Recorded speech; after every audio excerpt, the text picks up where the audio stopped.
Chers amis, bonjour.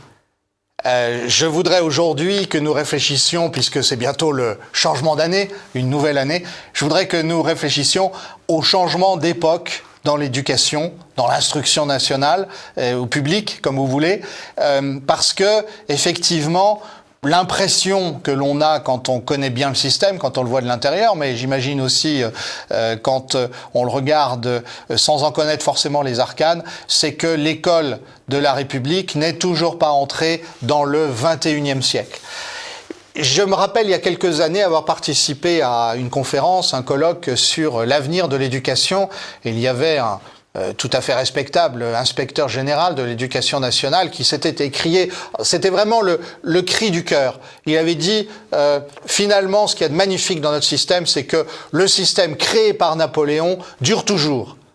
Alors, effectivement, le conservateur que je suis ne peut qu'aimer cette référence au passé.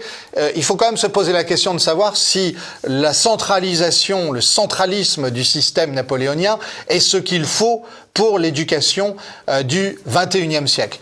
On pourrait prendre un autre exemple qui est celui de la réforme manquée des années 1960. C'est quelque chose qui a été bien raconté par le regretté Alain Peyrefitte dans ses ouvrages C'était de Gaulle, je crois que c'est dans le tome 3.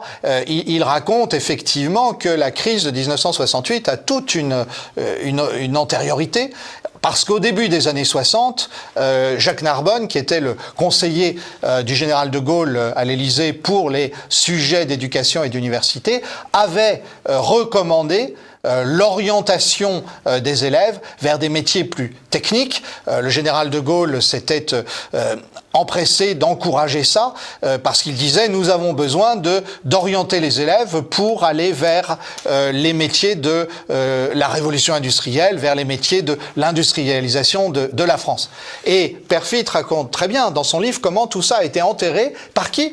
Par le Premier ministre. Pourquoi ? Parce qu'il était un ancien professeur de lycée et qu'il avait dit « Moi, je connais ça mieux que de Gaulle, c'est pas la peine de changer les choses.